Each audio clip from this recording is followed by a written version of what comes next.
Viewer, welcome back to my channel. This is Rupa Yadav. मैं आज इस वीडियो में आपको साइटिका जो प्रॉब्लम होती है उनसे हमें किन किन चीज़ों से रिलेट करती है, जिसके वजह से हमें पता चलता है कि ये साइटिका ही एग्जैक्ट है या फिर उनसे रिलेटेड कुछ प्रॉब्लम है। तो मैं आज इस वीडियो में साइटिका नर्व के बारे में बताऊंगी। ये हमारे कमर से रिलेटेड एरिया जो है उसके जो नस होती है उससे अगर किसी एक में से भी अगर हमें स्वेलिंग नज़र आ रही है तो ये हमारे पूरे पैरों में ये असामान्य मीन्स एबनॉर्मल तरीके से जो दर्द है वो असहनीय होती है और ये साइटिका इसे हम कह सकते हैं।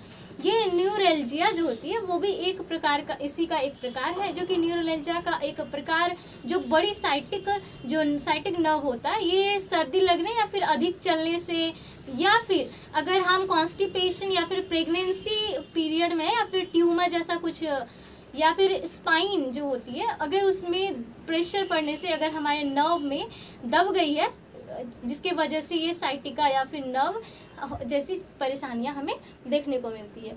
ये हिप जॉइंट के पीछे से ये स्टार्ट होकर ये धीरे धीरे तेजी से ये होकर ये नर्व से पूरे अंगूठे तक फैलती है और ये घुटने और टखने के पीछे जो होती है ये दर्द अधिक रहती है।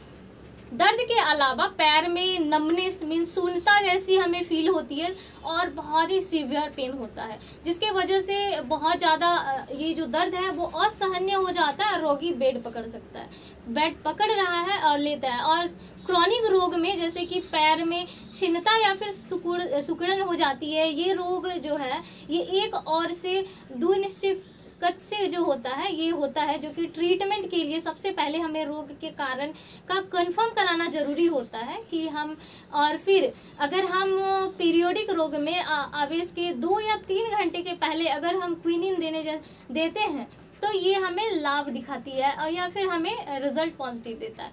और उसके बाद अगर हम लगाने के जैसे कि ABC लिनीमेंट जैसा जो है या फिर खाने के लिए हम फेनेसिटिन एंटीपायरिन दिया जा सकता है, ये कुछ मेडिसिन थे। उसके बाद अगर हमें इलेक्ट्रिक न्यूरॉन जो होता है उसकी अल्कोहल की जो सुई तथा ये स्ट्रेचिंग जैसी जो रोग है इसमें लाभ मिलता है। और कुछ जो हमें तंत्रिकाकर्षण जैसे अन्य बेकार हो जाने वाली जो है उसे किया जाना चाहिए। और साथ ही बड़ी उम्र में जैसे बोन्स या फिर बोन्स का जो जॉइंट होता है वहाँ पे एक चिकनी सतह जैसी अगर घिस जाती है, इसके कारण हमें व्यक्ति में ये समस्या जो है उसकी शिकार हमें देखने को मिलता है। और आमतौर पर ये समस्या 50 जो एज होता है उसके बाद देखने को मिलती है। व्यक्ति के शरीर में अगर जहाँ कोई भी बोन्स के जोड़ होते हैं मीन्स जॉइंट्स होते हैं वहाँ पर एक चिकनी सतह होती है जो कि हड्डियों में के जोड़े जो है उसे रखने के लिए वो रहती है। जब ये चिकनी सतह जो होती है अगर ये घिसने लगती है तो बोन्स जो होता है उस पर पूरा असर दिखता है, जो कि असहनीय दर्द जैसा फील हमें कारण बन जाता है। साइटिका की जो समस्या होती है ये मेन रूप से हमें जो रीढ़ जो होती है हमारी स्पाइनल कॉर्ड उसमें हड्डी जो है वो कमर के नसों तक जुड़ी होती है, इससे सीधा कनेक्शन हमारे पैर तक रहता है। इसलिए हमें साइटिका में पैर तक जो है वो सीवियर दर्द जैसी चीज़ों को हमें देखने मिलता है। इसका जो कुछ कारण है जैसे कि साइटिका में अगर हमें पैरों में झंझनाहट जैसी या फिर खाल चढ़ने लगती है, जैसे कि पैरों के अंगूठी या फिर अंगुलियों में सुन्न हो जाना, कभी कभी कुछ देर के लिए पैर जो है बिल्कुल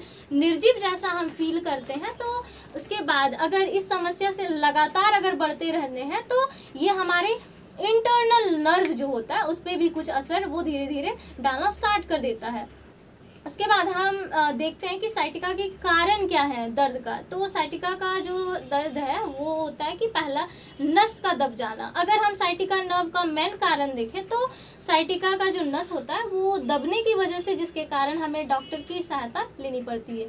दूसरा है अगर आपका वेट अगर ज़्यादा है मीन्स आप ओबेस पेशेंट है तो साइटिका का खतरा उन लोगों को बहुत अधिक रहता है। इसकी वजन अधिक होता है तो लोगों को अपना वजन जो है वो कम करने की कोशिश करनी चाहिए और उन्हें साइटिका के दर्द की जैसी समस्या नहीं होगी अगर वो कोशिश करें अपना वेट लूज करें तो। उसके बाद अगर हम एक जगह काफ़ी देर तक बैठते हैं, यदि आप कोई जो पेशेंट है, व्यक्ति या फिर महिला, अगर एक ही जगह पर वो काफ़ी देर तक बैठती है तो उन्हें साइटिका जैसा जो पेन है वो उसे देखने को मिलता है।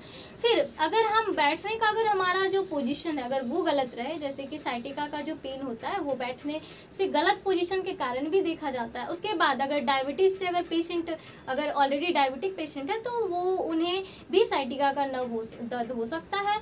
और इसके बाद नर्व दर्द का जो ड्यूरेशन है वो अधिक होने से, यदि अगर आपका दर्द पेन का ड्यूरेशन 8 वीक से कम है तो वो सीवियर साइटिका कहा जाता है। और अगर 8 वीक से अधिक दर्द है तो ड्यूरेशन का जो है वो क्रॉनिक न्यूरेल्जिया की तरफ चला जाता है।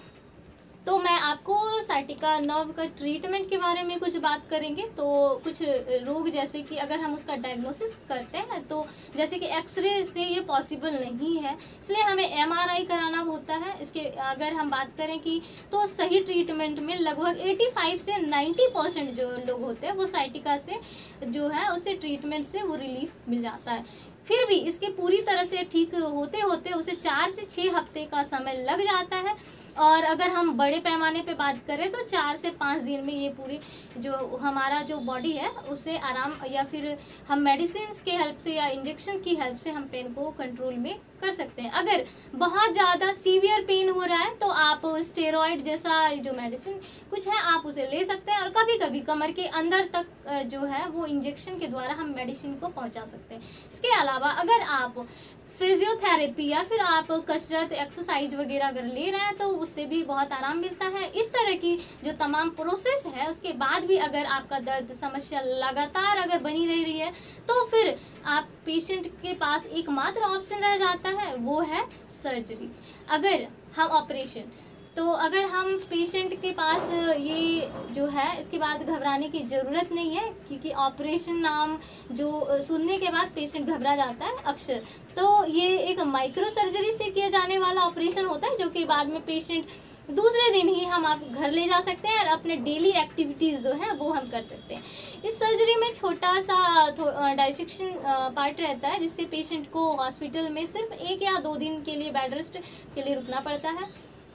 तो मैं इस वीडियो में आज साइटिका नर्व के बारे में बताई हूँ, जो अगर इससे मैंने कुछ अपने लाइफ में भी अनुभव किया है, कुछ पेशेंट्स मैंने भी देखे हैं, उसके लिए मैंने उसे सजेस्ट किया है। तो आप भी बताएं कमेंट करके कि आपको मेरी ट्रीटमेंट या फिर इनका जो मैंने कारण बताया है तो आपको ये वीडियो कैसा लगा। आज के लिए इतना ही, धन्यवाद।